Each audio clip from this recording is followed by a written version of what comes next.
The final boss for Earthbound on the Super Nintendo is this being called Gygus. Gygus is the embodiment of evil. He is a formless being. He takes up the whole screen with just distorted images. When he attacks you, his attacks are incomprehensible. You don't know what it is. He's bigger than you. He's bigger than this game. When you attack Gygus, your attacks have absolutely no effect on him. You can't hurt him. He's formless. He's a concept. So when you're doing this boss fight, you're trying to attack Gygus and nothing works.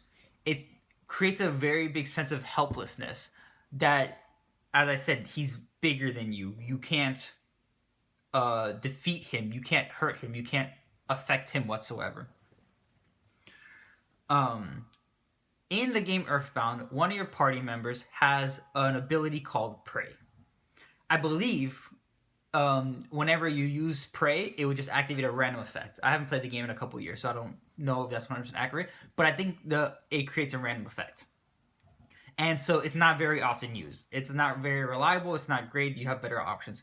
But against Gygus, you start exhausting all those other options. You try attacking, it doesn't work. You try using magic, it doesn't work. All these skills, rockets, whatever you've acquired throughout the game so far, doesn't work. They have no effect. And so eventually you start exhausting your options and you attempt to pray. But this time when you pray against Gygus, something different happens. Instead of a random effect happening, it'll be like Paula, the one who uses Prey. It's like she reaches out to the universe for help. And so then you pray again. And she just keeps reaching out to the world and to the universe for help. And eventually you keep praying, and then there's scenes of specifically asking people that you've met on your journey to help you. And you keep praying, and you keep praying, and you keep gathering the emotion and the support of others that you've met along your journey. A bunch of NPCs, the character's parents, anyone. And then eventually, at the end, if you keep praying and keep praying and keep praying, the game asks you by name to support them, to support your party.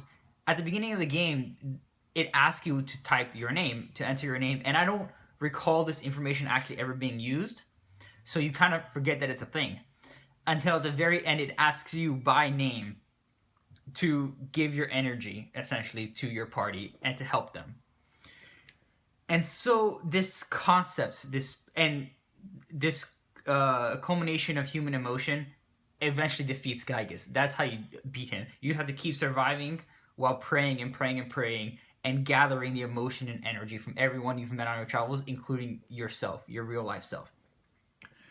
And so this invokes a power higher than the game itself. All right. So typically in a video game, you're confined to the game. Or in any media, you're confined to that space. But in a game, it has the added benefit of allowing itself to interact with the audience member directly. It interacts with you, the player, and you interact with the game. And so in this kind of fourth wall break and the way it's set up, it allows you as a person to... It directly invokes you into the game and invokes your power. And it creates a sense of being bigger than the game itself. It extends beyond the game. Because this boss, Gygus, is bigger than your party and what the game can present. And so it needs you something outside of that as well to take it down. And so when I first played Earthbound many, many years ago, I thought this was amazing. I thought it was like mind-blowing. It was one of my favorite boss battle endings ever. I couldn't believe it. I thought it was absolutely brilliant. And so I have been enamored with this prey concept in gaming since. And I'm pretty sure this concept has been used several times in different games since, but a lot of them are blanking on me right now. A big example, I guess, would be Undertale, which many of you guys might have played. Reaching out towards all your friends and eventually speaking to the player directly. And you, in real life, influencing, I guess, the game. And I love this concept. I think it's fantastic because it definitely invokes a sense of grandness of being bigger, heavenly, godliness. I don't know how to really describe it. Eternal. Um, I'm terrible at words if you haven't noticed, but I loved it. I loved that sense, and I'm pretty sure I've talked about it in my favorite anime video, and I'll make more. I'll definitely keep talking about it again. But that feeling of something bigger than you is amazing, and so I really loved that concept ever since I played Earthbound. Which brings me then to NieR Automata, which I just finished a couple days ago, and the game is brilliant. It's fantastic. You should definitely go play it if you haven't, and you should stop watching this video because major spoilers are coming. But so in NieR, in Automata, there's 5 main endings you have to achieve. The first 2 being typical endings. So when you beat the game and then you get ending A and then you restart, you replay as a different character and replay the events of ending A from a different perspective. But then ending C and D are completely different. Moving on, and they're all a typical story. A lot of great themes discussed about what life means, what it means to be human, existence, all that kind of stuff, and it's great. But the actual typical story itself didn't resonate with me very much because it hinges on the fact of 2B and understanding her and Ninus's relationship, and it just didn't sit with me that well. But I thought a bunch of other things that they were great. Anyway, this video's not about that.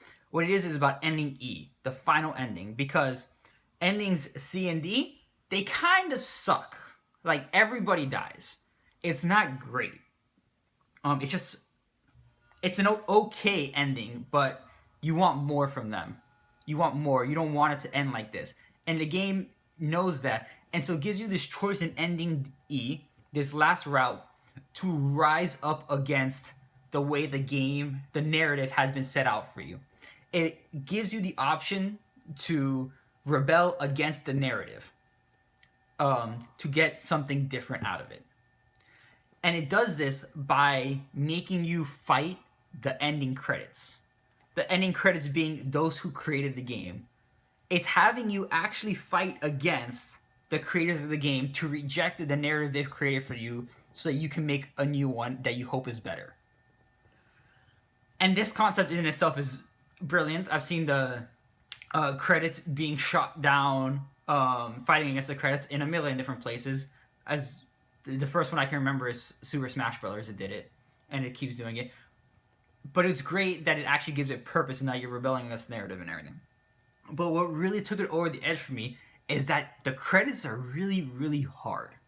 They're really difficult. It's a bullet hell style, and it's really, really, really difficult and really it's really, really hard to overcome. And you can take 3 hits and then you die, and that's it. And the credits are long, and that's hard. But every time you die, you see messages from other players who've gotten to this point in the game and are trying to encourage you. Encouraging messages written by other players. And at first, it's just like 1 or 2 like off in the corners and stuff. You don't really see them. But every time you die, there's more and more. And it asks the player questions about whether you think video games are valid storytelling methods, and whether you want to keep continuing and all that kind of stuff. But what really stuck out to me is the other player messages. Okay? And you die, and they keep coming, and you die, and more coming. You keep dying and dying and dying, and more come, until eventually it asks you if you would like some help. And yeah, it's hard. So yeah, like, help me. I need help.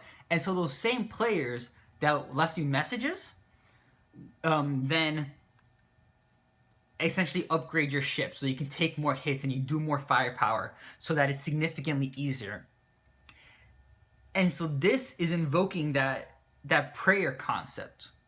It's so you're trying to do something that's typically not done in games, which is rebelling against the game itself. And this is a really difficult thing to do. It is beyond you as a single player. And so it just reminds me of this pray concept that you have to invoke a higher being. You have to invoke others, and you have to do this as a communion, as a union. You can't get through it alone.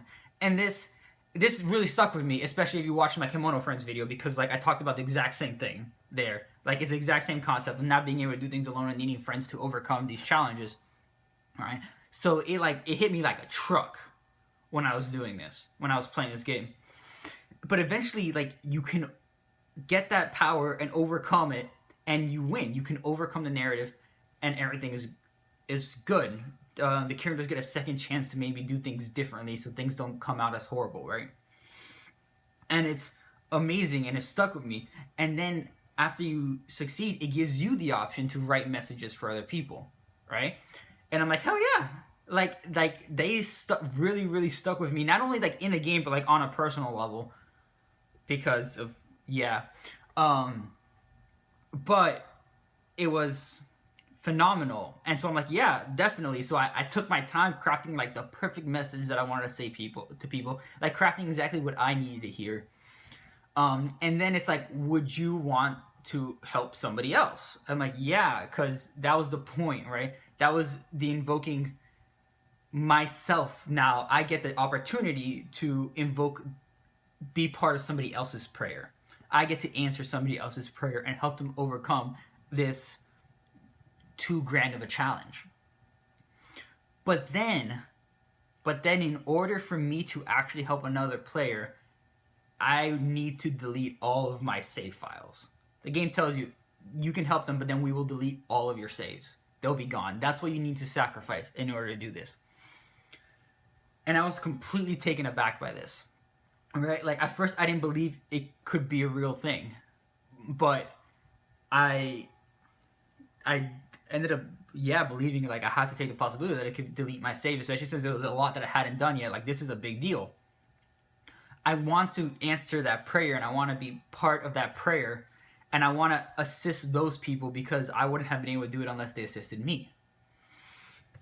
And it's huge. And I was thinking about this whole prayer concept and being part of this, and this is the first game I've seen that. So Earthbound asked me to pray for my people, but that's as simple as clicking yes. NieR asked me to answer these people's prayers, but it asked something tangible of me. The game, a video game, was able to actually make me sacrifice something tangible in my life. And the only thing that the game knows that I have at that point, which is the save data. And everything that I haven't yet done, and the need to play through the whole thing again from scratch to achieve those things that I hadn't done yet. And that is amazing and brilliant. And it added a ton of weight to that same concept of answering the prayer that Ness and his friends asked me for, like way back when I first fell in love with this concept. And it was heavy, and it was brilliant, and it was a sacrifice. And this game felt like the complete next level of this prayer concept of truly sacrificing in order to answer these prayers of others, right? Through a video game. And it's absolutely brilliant. And I haven't stopped talking about it, thinking about it for 3 days, and I have nobody to talk to about this game. So, because none of my friends have played it, so now I'm talking to you about it, and it was brilliant. And for whatever reason you watched this entire video about playing NieR before, please go play it. It's amazing. And then talk to me about it, or just talk to me about it now because it's amazing. But thank you guys so much for watching.